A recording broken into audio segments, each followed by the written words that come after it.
साथीहरु केही समय पहिले युट्युबले एउटा अपडेट गरेको थियो जस अन्तर्गत यदि तपाईले कुनै पनि आफ्नो भिडियोमा कुनै पनि म्युजिक युज गर्नुहुन्छ भने त्यस्तो अवस्थामा तपाईलाई कपिराइट स्ट्राइक वा कपिराइट क्लेम आउँदैन। रिसेन्टली यो अपडेट मेरो एउटा च्यानलमा आइसकेको छ। यो अपडेट हामीले कसरी प्रयोग गर्ने, यो अपडेटको फाइदा के छ, आगामी समयमा हाम्रा च्यानलहरुमा कपिराइट स्ट्राइक नआउनको लागि हामीले यसलाई कसरी प्रयोग गर्न सकिन्छ सम्पूर्ण जानकारी दिनेछु। यदि तपाईले यस बारेमा जान्न चाहनुहुन्छ भने भिडियोलाई अन्तिमसम्म हेर्नु होला। साथीहरु यदि च्यानलमा नयाँ हुनुहुन्छ भने च्यानललाई सब्स्क्राइब गरिदिनु होला किनभने यस्तो भिडियो मैले तपाईहरुको लागि ल्याइराख्छु छु। अब सबैभन्दा पहिले बुझौं यदि यो अपडेट तपाईको च्यानलमा आयो भने त्यस्तो अवस्थामा तपाईलाई फाइदा के हुन्छ।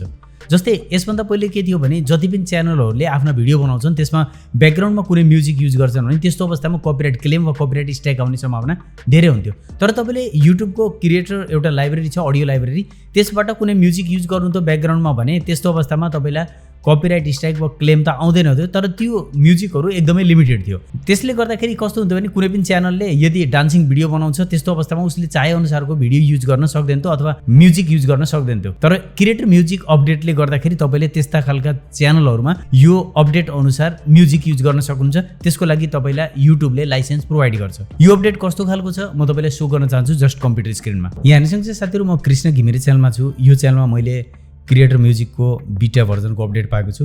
यहाँनिर हेर्नुहुन्छ क्रिएटर म्युजिक बीटा भनेर देखाएको छ। यो मेरो टेक्निकल भ्यू च्यानलमा भने आएको छैन। टेक्निकल भ्यू च्यानलमा जाँदाखेरि यहाँनिर हेर्नुहुन्छ अहिले पनि अडियो लाइब्रेरी भनेर छ। अडियो लाइब्रेरीमा जाँदा बित्तिकै तपाईले के गर्न सक्नुहुन्छ भने यहाँनिर जति पनि अडियोहरु राखिएका छन् यो फ्री अफ कस्ट हुन्छ, तपाईले सजिलै युज गर्न सक्नुहुन्छ। यहाँनिर भरेको पनि हुन्छ कि you can use this audio track in any of your videos including videos that you monetize भनेको छ। भनेपछि यस्तो खालको अडियो तपाईले आफ्नो कुनै पनि भिडियोमा युज गर्न सक्नुहुन्छ, कुनै पनि कपिराइट इस्यु आउँदैन। यो तरिकाबाट हामीले युज गर्थ्यौं, यो फ्री थियो। तर यसमा के छ भने अलि लिमिटेसन छ। अहिलेको यो अपडेट पछि जस्ट म च्यानलमा जान चाहन्छु। यहाँनिर हेर्न सक्नुहुन्छ जस्ट हामी क्रिएटर म्युजिक बीटामा जान्छौं भने यहाँनिर फ्रन्टमा यस्तो देखाउँछ bring your videos to life with creator music भनेको छ। अब यहाँनिर एउटा अप्सन दिएको छ by continuing to creator music I accept the term भनेको छ। जस्ट यसमा क्लिक गर्नुपर्ने हुन्छ। यो किन हामीले गर्छौं भने तपाईले यसबाट क्रिएटर म्युजिकबाट दुई तरिकाबाट म्युजिकलाई युज गर्न सक्नुहुन्छ। एउटा के हुन्छ भने तपाईले युज गरेको म्युजिकलाई रेभेन्यू शेयर गर्न मिल्छ। रेभेन्यू शेयर भनेपछि जस्तै युट्युबले तपाईलाई 55% दिन्छ भने त्यसको 50% त्यो क्रिएटर म्युजिकबाट युज गरेको म्युजिक ट्र्याकलाई तपाईले प्रोवाइड गर्नुपर्ने हुन्छ। भनेपछि यस्तो खालको भिडियो तपाईले बनाउनु भएको छ जसमा म्युजिक चाहिन्छ, एकदमै अनिवार्य छ भने त्यस्तो अवस्थामा पनि तपाईलाई केही गाह्रो भएन। तपाईको च्यानल पनि मोनेटाइज हुन्छ र तपाईको रेभेन्यू थोरै कम भए तापनि तपाईले त्यो म्युजिक ट्र्याकलाई युज गरेर आफ्नो भिडियोहरु बनाउन सक्नुहुन्छ। त्यो बेनिफिट चाहिँ हुन्छ। जस्ट तपाईले गेट स्टार्टेडमा टच गर्नुपर्ने हुन्छ। यसमा क्लिक गरेपछि अर्को स्क्रिनमा देखाएको छ you are accessing creator music from outside the US भनेको छ। हाम्रो लोकेसन यसले फाइन्ड आउट गरेको छ, हामी आउटसाइड द युएस छौं र you can browse and download track but you must be in the US to purchase new license भनेको छ। हामीले ट्र्याकहरुले युज गर्न चाहिँ सक्छौं तर हामीले कुनै पनि लाइसेन्स किन्नु पर्यो भने त्यस्तो अवस्थामा हामी युएसमा भए पर मात्रै किन्न सक्छौं भनेको छ। Licenses you have previously purchase can still be added while uploading a video भनेको छ। तपाईले पहिलेबाट लाइसेन्स लिनु भएको छ भने त्यो भिडियोलाई अपलोड गर्नुभयो भने त्यस्तो अवस्थामा अटोमेटिकली तपाईले त्यो लाइसेन्स प्रोवाइड गरिदिन्छ। मैले यसलाई क्लोज गरिदिन्छु। हाम्रो मैले लोकेसन चेन्ज गरेको थिएँ युएस, त्यसैले गर्दा यो देखाएको। अब यहाँनिर हेर्न सक्नुहुन्छ find audio library and more in creator music भनेको छ। यहाँनिरबाट हामीले विभिन्न नयाँ म्युजिक ट्र्याकहरु डाउनलोड गरेर प्रयोग गर्न सकिन्छ। तर यसलाई बुझ्न भने जरुरी छ। जस्तै फिचर रेभेन्यू शेयरिङ ट्र्याक भनेको छ। यिनी ट्र्याकहरु जुन छ नि न्यू भनेर देखाएको छ। यस्ता ट्र्याकहरु जसमा तपाईले यतापट्टि साइडमा यस्तो देख्नुहुन्छ नि ग्रीन टाइपको एरो जस्तो शेयर गरेको, यो हेर्न सक्नुहुन्छ भनेको छ भ्यू रेभेन्यू शेयरिङ डिटेल भनेको छ।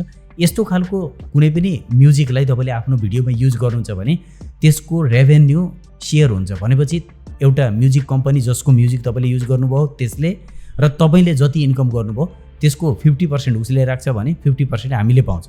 युट्युबले हामीलाई 55% दिन्छ भनेपछि एप्रोक्सिमेटली 27.5% तपाईले पाउनुहुन्छ र 27.5% उसले पाउँछ। त्यसरी यो शेयर हुन्छ। यदि तपाई यसमा एग्री हुनुहुन्छ भने बल्ल तपाईले यसलाई युज गर्नु होला। यसमा क्लिक गरेर पनि तपाईले यसको डिटेल बुझ्न सक्नुहुन्छ। यहाँ क्लिक गर्नुभयो भने ओपेल एन्जेल भन्ने यो म्युजिक ट्र्याक रहेको छ। अमाउन्ट अफ सङ तपाईले पुरै भिडियोमा युज गर्न सक्नुहुन्छ भनेको छ। सपोर्टेड रिजनमा जानुभयो भने यहाँ हाम्रो नेपाल छ कि छैन भनेर चेक गर्नु होला। जस्तै हाम्रो यहाँनिर नेपाल चाहिँ देखाएको छ भनेपछि यसलाई युज गर्न सक्छौं। तपाईले कोहीबाट डाउनलोड गरेर यसलाई युज गर्न सक्नुहुन्छ। भिडियो मोनेटाइजेसन भनेको छ, मोनेटाइजेसन पार्शियल भनेको छ। जस्ट यहाँनिर गएर your videos revenue will be shared among all music right holder भनेको छ। अनि पार्सियल भनेको के भने तपाईँले पुरै मोनेटाइजेसन गराएर पुरै रेभेन्यू आफूले राख्न पाउनुहुन्न, सेयर हुन्छ। त्यस्तै भनेको चाहिँ कन्टेन्ट टाइप भिडियोमा मात्रै युज गर्न पाइन्छ, सर्ट्सहरूमा युज गर्न पाइएन, लाइभ स्ट्रिममा युज गर्न पाइएन। यिनी कुरा चाहिँ हेर्न जरुरी छ। फेरि तपाईँले डाउनलोड गर्नुभयो, सबै ठाउँमा युज गर्नुभयो भने त्यस्तो अवस्थामा कपिराइट क्लेमको इस्यु आउन सक्छ। त्यही भएर तपाईँले यस्ता खालका भिडियो जुन छन् लङ भिडियोहरू त्यसमा मात्रै यसलाई युज गर्नु होला। डाउनलोड गर्ने अप्सन अझै यहाँनिर देखाएको छैन, तर यदि डाउनलोड गर्न मिल्यो भने यहाँबाट डाउनलोड गर्न सक्छौँ हामीले। डाउनलोड भन्ने अप्सन देखाइरहेको हुन्छ। जस्ट यसलाई क्लोज गरेर तपाईँले अरू कुनै पनि म्युजिक यस्तै तरिकाबाट बुझ्न सक्नुहुन्छ त्यो कस्तो छ र तपाईँले मोनेटाइज गराउन सक्नुहुन्न, सबै कुरा देखाएको हुन्छ। इभन तपाईँले फिचर्ड कलेक्सनमा हेर्न सक्नुहुन्छ, यहाँनिर फिचर्ड लाइसेन्सेबल ट्र्याक भनेको छ। यो भनेको के हो भने तपाईँले किन्ने हो, तपाईँले कति समयको लागि किन्नुहुन्छ त्यति समयको लागि त्यसलाई युज गर्न पाउनुहुन्छ। जस्तै यतापट्टि हेर्न सक्नुहुन्छ डलर देखाएको छ, यसमा क्लिक गर्नुभयो भने तपाईँले यहाँनिर हेर्न सक्नुहुन्छ अहिले यो एभाइलेबल छैन किनभने हामी आउटसाइड युएस छौँ, र नत्र भने एभाइलेबल भयो भने तपाईँले प्रत्येक भिडियोमा यसले युज गर्दा कति पैसा तपाईँले पेमेन्ट गर्नुपर्ने हुन्छ त्यो लाइसेन्सको लागि त्यो देखाएको छ। र तपाईँले एमाउन्ट अफ सङ भनेको छ पुरै युज गर्न पाउनुभयो। सपोर्टेड रिजनमा तपाईँले हेर्न सक्नुहुन्छ यहाँनिर नेपाल देखाएको हुनुपर्छ, नेपाल देखाएको छ, युज गर्न पाइयो। र तपाईँले एक्सपायरेसनको कुरा हेर्ने भने कति समयमा यो एक्सपायर हुन्छ, 2 वर्ष भनेको छ। 2 वर्षपछि तपाईँले आफ्नो भिडियोमा यसलाई युज गरिराख्नु भयो भने त्यस्तो अवस्थामा भने कपिराइट क्लेम आउँछ वा कपिराइट स्ट्राइक आउन सक्छ। त्यही भएर तपाईँले फेरिबाट लाइसेन्स पर्चेज गर्नुपर्ने हुन्छ। यस्तो खालको सङलाई तपाईँले युज गर्दाखेरि प्रत्येक पटक लाइसेन्स पर्चेज गर्नुपर्ने हुन्छ। फुल मोनेटाइजेसन टु यु भनेको छ, तपाईँले पुरै आफ्नो भिडियोलाई मोनेटाइज गराउनु पाउनुहुन्छ। यिनीहरूलाई पेमेन्ट गरिसकेपछि तपाईँले 1 रुपियाँ पनि सेयर गर्नु पर्दैन, युट्युबबाट आएको सबै पैसा तपाईँको हुन्छ। यहाँनिर भनेको छ कन्टेन्ट टाइप भनेको चाहिँ भिडियोमा युज गर्न पाउनुहुन्छ, तपाईँले सर्ट्समा र लाइभ स्ट्रिममा युज गर्न पाउनुहुन्न। यो कुरा ध्यान दिनु होला। यो सबै कुरा हामीले हेर्नुपर्ने हुन्छ र इभन कति रिजनहरूमा यो सपोर्टेड छ सबै कुरा यहाँनिर सो गरेको छ। डाउनलोड प्रिभ्यूमा गएर तपाईँले यसलाई डाउनलोड गरेर प्रयोग गर्न सक्नुहुन्छ, तर यसको लाइसेन्स पर्चेज नगरिकन युज नगर्नु होला। यो तरिकाबाट ट्र्याकहरू एभाइलेबल रहन्छन्। फ्युचरमा यदि तपाईँले डान्स रिलेटेड च्यानल खोल्न खोज्नु भएको छ त्यस्तो अवस्थामा डान्स गर्दाखेरि विभिन्न ट्र्याकहरूलाई राख्न सक्नुहुन्छ, किनभने यो all over world wide roll out हुँदा बित्तिकै नेपाली म्युजिक, हिन्दी म्युजिक सबै आउँछन् यसमा। त्यो बेलामा हामीले यसलाई युज गर्न सक्छौँ। विभिन्न ह्याप्पी अनि ब्राइट भनेको छ, ड्रामेटिक भनेको छ, यस्ता खालका पनि म्युजिकहरू तपाईँले यहाँबाट पाउनुहुन्छ। क्लिक गर्नुभयो भने यहाँनिर सो गर्छ, माथिबाट ह्याप्पी मोमेन्टका सम्पूर्ण सो गर्छ। ब्याक गएर म देखाउन चाहन्छु, अहिलेलाई यहाँ डिस्प्ले गरेको छैन। भ्यू ट्र्याकमा गएर तपाईँले विभिन्न हेर्न सक्नुहुन्छ ट्र्याकहरू। यहाँ जेनरे भन्ने छ, यहाँनिर विभिन्न अप्सन देखाएको छ, सेलेक्ट गर्न सक्नुहुन्छ। मुडमा जस्तै एङ्ग्री मुडका तपाईँले म्युजिक ल्याउन चाहनुहुन्छ, ब्राइट, चिल, डार्क यस्ता खालका पनि क्लिक गरेर ल्याउन सक्नुहुन्छ। सर्च गरेर एकैछिनमा भेटाइदिन्छ यसले। त्यस्तै तपाईँले विभिन्न अरू अप्सन देख्न सक्नुहुन्छ। लेन्थ कति राख्ने, कति लेन्थको युज गर्न चाहनुहुन्छ त्यो पनि एप्लाई गरेर खोज्न सक्नुहुन्छ। जस्ट तपाईँले ब्राउज गरेर यहाँनिरबाट पनि सर्च गर्न सक्नुहुन्छ। इभन तपाईँले आफ्नो लाइब्रेरी सेट गरेर राख्न सक्नुहुन्छ जसमा सेभ गरेको अडियो रहन्छ, डाउनलोड गरेको अडियो रहन्छ, लाइसेन्स पाएको अडियो रहन्छ। अहिले यहाँनिर कुनै पनि ट्र्याक सेभ छैन भनेर देखाएको छ।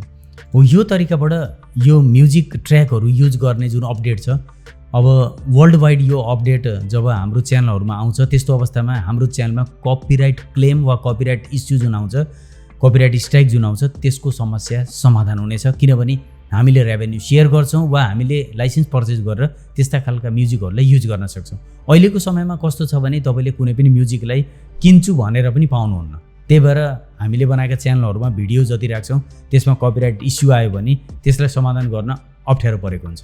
तर आगामी समयमा यो अपडेट पछि पक्कै पनि हामीले यस्ता च्यानलहरू क्रिएट गरेर युट्युबमा विभिन्न भिडियोहरू बनाएर अपलोड गर्न सक्नेछौँ। आशा गर्दछु भिडियो हेरिसकेपछि तपाईँले क्रिएटर म्युजिक जुन बिटा अपडेट छ यसको बारेमा राम्रोसँग बुझ्नुभएको छ। पक्कै पनि आगामी समयमा तपाईँको च्यानलमा आइसकेपछि तपाईँले पनि यसलाई युज गरेर हेर्नुहुनेछ। भिडियो तपाईँलाई कस्तो लाग्यो कमेन्ट सेक्सनमा कमेन्ट राख्दिनु होला। साथीहरूमा चाहिँ भिडियोलाई सेयर गरिदिनु होला।